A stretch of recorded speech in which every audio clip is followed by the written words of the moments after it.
अच्छा जी, basic 2 assignments हमने अभी तक कवर की हैं, जिसमें एक थी फिल सीरीज़। इसमें हमने बेसिक फंक्शनैलिटी के बारे में सीखा, जिसमें हमने एक सेल से दूसरे में ड्रैग करना और फिर उसकी सीरीज़ बनाना और फिर उसके पैटर्न्स बनाना, और फिर हमने कुछ मंथ्स के नाम लिखे थे और उसको ड्रैग करके देखा था। वो कस्टम लिस्ट के थ्रू हम एडिट भी कर सकते थे ताकि हम अपने यूज़र्स बना सकें। फिर हमने कुछ शॉर्ट कीज़ के बारे में सीखा था और कुछ फार्मूलाज़ की बेसिक्स थी। फिर कुछ फॉर्मेटिंग के बारे में सीखा था। तो इस सारी असाइनमेंट्स करने के बाद हमने मार्कशीट डिटेल में एक पहली असाइनमेंट डिस्कस की थी। उसके बाद जो हम करेंगे, अब सारा सिस्टम होगा मॉड्यूल बेस्ड। ठीक है, मैं आपको टोटल 4 मॉड्यूल्स करवाऊंगा। बेसिकली ये हैं सिर्फ 4 मॉड्यूल्स, इसी में पूरा एक्सेल आपका कवर हो जाएगा। मॉड्यूल्स क्या हैं? एक एक शीट में according to the level of the course, मतलब एडवांससिटी के हिसाब से ये सारी चीज़ें डिफ़ाइन हुई हैं। तो एक एक फ़ाइल में बहुत सारी शीट्स मौजूद हैं और उसमें से कुछ चीज़ें तो हम कर चुके हैं। मैं मॉड्यूल 1 आपको स्टार्ट करके दिखा भी देता हूँ और कुछ चीज़ें हमने फर्दर करनी है। तो मॉड्यूल 1 है, मॉड्यूल 1 को मैं स्टार्ट करता हूँ। ये भी आपको वीडियो के लिंक में मिल जाएगा। तो मैं ओपन कर लेता हूँ इसको। ये मैंने ओपन कर लिया। नेविगेशन पेन तो मेरे पास आ रहा है क्योंकि मेरे पास कुछ एक्स्ट्रा टूल्स भी इंस्टॉल्ड हैं। अगर आपको इसके बारे में समझना है तो आप ख़ुद से वैसे ऑपरेट भी कर सकते हैं। थोड़ा सा अगर टाइम मिला तो मैं बेसिक्स आपको बता दूंगा, वरना एक्सेल बिजनेस मॉडलिंग का जो कोर्स है वो इसी से रिलेटेड है कि इस तरह के एड ऑन्स करके आप एक्सेल की पावर को 200% एफिशिएंसी तक कैसे लेके जा सकते हैं। ठीक है, तो ये भी एक काफ़ी अच्छे टूल्स के ऑप्शंस होते हैं जो आप एक्सेल में एडिशनल लेके आ सकते हैं। लेकिन मैं फ़िलहाल ये नेविगेशन पेन को बंद कर देता हूँ। अच्छा, हमने एक असाइनमेंट तो डिस्कस की थी फिल सीरीज़ की, जिसमें हमने सारी बेसिक्स डिस्कस की। That's why this sheet is empty. ठीक है, उसके बाद हमने मार्कशीट डिस्कस की थी। ये भी मैं बल्कि पीछे ले आता हूँ। अगर एक शीट को आपने पीछे लेके आना है तो आप इसको सिलेक्ट करें और इसको मूव करना शुरू कर दें, होल्ड करके, लेफ़्ट क्लिक को होल्ड करके। ये देखें, यहाँ पर एरो की आपको नज़र आ रहा है, तो यहाँ पर आके आपने क्लिक छोड़ देना। तो ये मार्कशीट भी इंसर्ट हो गई। अगर हम इस शीट पे जाएं या इस शीट पे जाएं, दोनों शीट्स खाली हैं, तो ये क्योंकि हम डिस्कस कर चुके हैं। नेक्स्ट शीट से हम देखते हैं। अच्छा, ये आपकी आसानी के लिए, वैसे तो ये भी चीज़ हमने डिस्कस कर ली है फिल सीरीज़ की असाइनमेंट में, कुछ बेसिक लेवल पे कि कुछ शॉर्ट कीज़ क्या होती हैं। जिस तरह मैंने आपको बताया था कि बोल्ड करने के लिए कंट्रोल बी, इटैलिक करने के लिए कंट्रोल आई, अंडरलाइन करने के लिए ये, और फिर बाकी कुछ शॉर्ट कीज़ भी हैं जो कि बड़ी कॉमनली यूज़ होती हैं एक्सेल में। तो ये इसकी आप हेल्प भी ले सकते हैं। और फिर कुछ कीबोर्ड एक्सरसाइजेज हैं जिसमें हम उसके बारे में समझते हैं। अब मेरे पास फॉर एग्ज़ाम्पल ये है सारा डेटा लिखा हुआ है। मैं अभी पहले सेल पे हूँ, लेकिन मैं चाहता हूँ कि अगर कंटिन्यूस डाटा लिखा है और डाटा में कोई ब्रेक नहीं है, तो आप डायरेक्टली पहले सेल से लास्ट सेल जहाँ पर डाटा ख़त्म होता है वहाँ तक कैसे आएंगे? आप कंट्रोल दबा के डाउन एरो की दबाएंगे तो साथ ही आप सबसे डाउनवर्ड्स आ जाएंगे।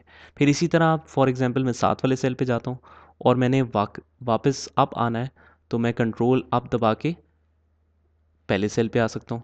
ये तब है जब डाटा में कोई ब्रेक नहीं है। इसी तरह यहाँ पर, इसी तरह यहाँ पर। जब डाटा में ब्रेक होगा तो होगा क्या कि आपने पहले सेल को सिलेक्ट किया, कंट्रोल दबा के जब मैं डाउनवर्ड मूव करूँगा तो ये जहाँ पर डाटा में स्पेस है वहाँ पर ये स्टॉप हो जाता है। That's why Excel recommends that you don't leave any of the cell empty. तो एम्प्टी आपने कोई भी सेल नहीं छोड़ना। उसके बाद मैं कंट्रोल डाउन दबाता हूँ तो देखें ये नेक्स्ट अब डिजिट पे मूव हुआ, नेक्स्ट नंबर पे मूव हुआ है, नेक्स्ट वैल्यू पे। उसके बाद हम कंट्रोल दबा के डाउन दोबारा से दबाएंगे तो ये बिल्कुल एंड पे आ जाएगा। ठीक इसी तरीके से अगर आपने लास्ट सेल से ऊपर आना हो तो तब भी ये जहाँ पर ब्रेक आएगा वहाँ पर ये रुक जाएगा। उसके बाद आपने कंट्रोल होल्ड करके दोबारा से कंट्रोल अप दबाना पड़ेगा और फिर से कंट्रोल अप दबाना पड़ेगा।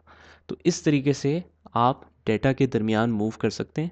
ये कीबोर्ड एक्सरसाइज 1 है, बड़ी सिंपल सी है, तो ये आप कर सकते हैं साथ में।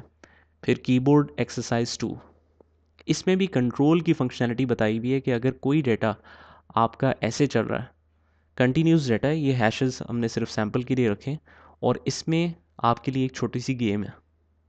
आपने क्या करना है, स्टार्टिंग पॉइंट है और स्टार्टिंग पॉइंट से आपने पॉइंट नंबर 1 पे जाना है, फिर पॉइंट नंबर 2, फिर 3, फिर 4, फिर फिनिश तक जाना है और इस रेंज से बाहर नहीं निकलना। ठीक है, तो हम कैसे जाएंगे? कंट्रोल डाउन, क्योंकि कंटिन्यूस डाटा था तो हम डायरेक्टली एंड तक आ गए। अब यहाँ पर भी कंटिन्यूस डाटा है, कोई ब्रेक नहीं है, तो कंट्रोल राइट, फिर कंट्रोल दबा के अप, फिर कंट्रोल दबाए रखें और फिर लेफ़्ट और फिर अप। ठीक इसी तरीके से एक्सरसाइज 2 है, ये आप खुद से भी कर सकते हैं। कंट्रोल राइट डाउन, फिर लेफ़्ट, फिर अप, फिर right, up, right, sorry left, फिर अप, फिर राइट, फिर अप, फिर लेफ़्ट, फिर अप, फिर राइट। तो इस तरीके से आप डेटा के दरमियान मूव कर सकते हैं। ये जस्ट इसको आपकी प्रैक्टिस के लिए है कि, और इसमें यहाँ पर लिखा हुआ भी है कि कीबोर्ड एग्जांपल्स में आपने करना क्या है, you have to hold the control key and press the arrow keys to move to the end of a continuous block of data. ठीक है, ये मोस्ट इंपॉर्टेंट चीज़ है। अगर कभी आपके पास डेटा ऐसे एम्प्टी हो तो इट इज़ रिकमेंडेड कि you right any thing on that. मतलब आप यहाँ पर लिख दें बेशक नॉट अवेलेबल। अच्छा, अगर इसी स्पेसिफिक जगह पे मैंने नॉट अवेलेबल लिखना हो तो कैसे लिखूं? आप क्या करें, सारा डेटा सेलेक्ट करें। अब कंट्रोल शिफ्ट भी अगर आप होल्ड करके डाउनवर्ड ड्रैग करते हैं ना तो देखें ये भी यहाँ पर रुक जाएगा क्योंकि डेटा में स्पेस है। फिर कंट्रोल शिफ्ट डाउन दबाना पड़ेगा। कंट्रोल शिफ्ट होल्ड करके रखें और डाउन डाउन एरो की दबाते रहें।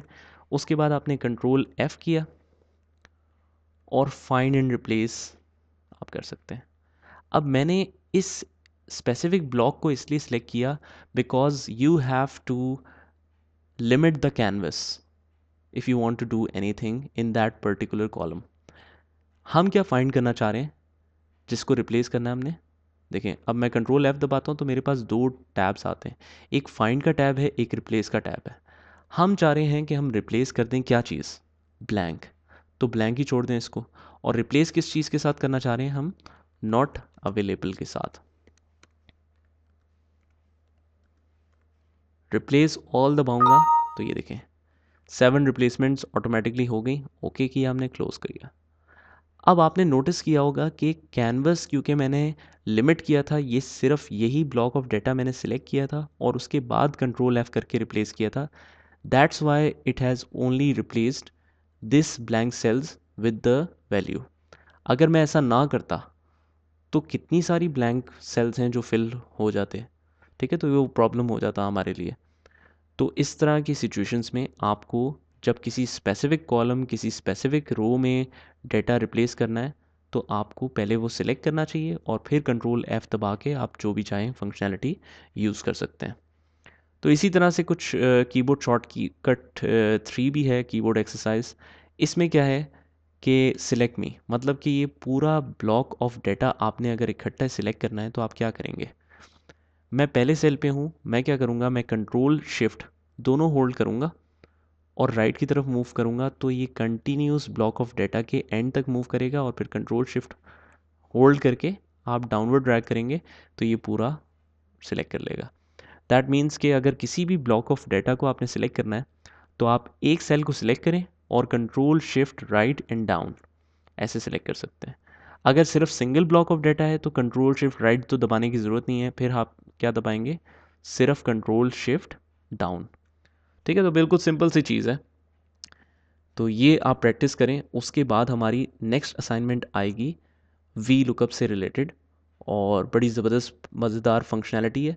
तो यहाँ तक आप कवर कर लें, उसके बाद हम, और जो पिछली भी चीज़ें आप रिवाइज़ कर लें, उसके बाद हम आगे चलते हैं।